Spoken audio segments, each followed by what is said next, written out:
بسم اللہ الرحمن الرحیم۔ مولانا ابوالکلام آزاد عربی فارسی ریسرچ انسٹیٹیوٹ میں آج سے روزہ کل ہند سیمینار و 5 روزہ آل انڈیا کیلیگرافی آرٹ فیسٹیول نمائش اور ورکشاپ کا افتتاحی پروگرام منعقد کیا گیا، جس میں ملک بھر سے کئی حضرات نے شرکت کی۔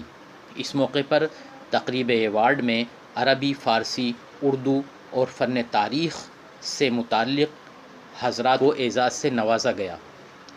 پروگرام کی شروعات تلاوت کلام پاک سے کی گئی۔ تلاوت کلام پاک مفتی خضر ندوی صاحب نے کی۔ اس کے بعد رسالت مآب صلی اللہ علیہ وآلہ وسلم میں ہدیہ نعت پیش کی گئی۔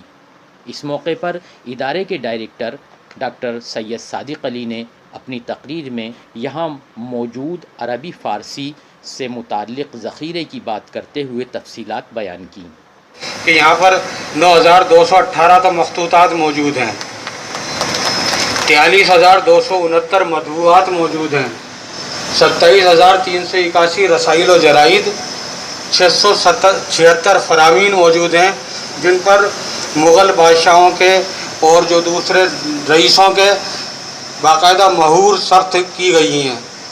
اس کی وجہ سے یہ ایک آکرشن کا کیندر بن گیا ہے۔ اورنگزیب کے ہاتھ کا لکھا ہوا قرآن مجید موجود ہے۔ یہاں پر رامائن، مہا بھارت، نل دمینتی، پوتھی روہنی، ان کے وہ نسخے موجود ہیں جو ان کی اپنی اوریجنل زبان میں موجود نہیں ہیں اور فارسی سے ترجمہ ہو کر ہمارے ادارے میں موجود ہیں، جس میں انہوں نے کہا کہ یہاں 9218 مخطوطات، 43269 مطبوعات، 27381 رسائل و جرائد اور 676 فرامین موجود ہیں، جن پر مغل بادشاہوں و دیگر رؤساء کی مہور ثبت ہیں۔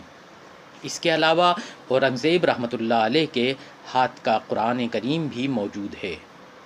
ہندو مذہب سے متعلق کتابوں کی بات کرتے ہوئے انہوں نے کہا کہ یہاں پر وہ اپنی اصل زبان میں نہ ہو کر ان کے فارسی تراجم موجود ہیں۔ ڈاکٹر صادق علی نے ریسرچ سے متعلق سہولتوں پر زور دیا۔ اس کے علاوہ تراجم، قدیم علوم و فنون کی بھی بات کی۔ صادق علی نے پولیٹیکل اور سماجی تعاون کی بھی اپیل کی۔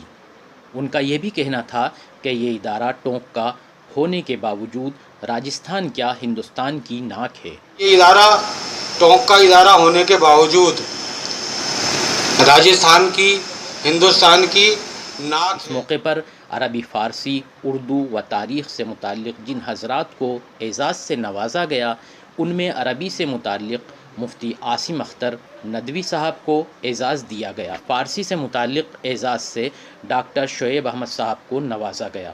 اردو سے متعلق اعزاز سے اس ادارے کے سابق ڈائریکٹر صاحبزادہ عبدالمعید خان صاحب کو نوازا گیا، جو اپنی بیماری کے سبب تشریف نہیں لا سکے۔ اس وجہ سے ان کے بڑے صاحبزادے کو یہ اعزاز سونپا گیا۔ اسی طرح تاریخ سے متعلق اعزاز سابق پروفیسر فیروز احمد صاحب جو کسی وجہ سے تشریف نہ لا سکے، وہ اعزاز بھی ناصرہ بصری صاحبہ کو سونپا گیا۔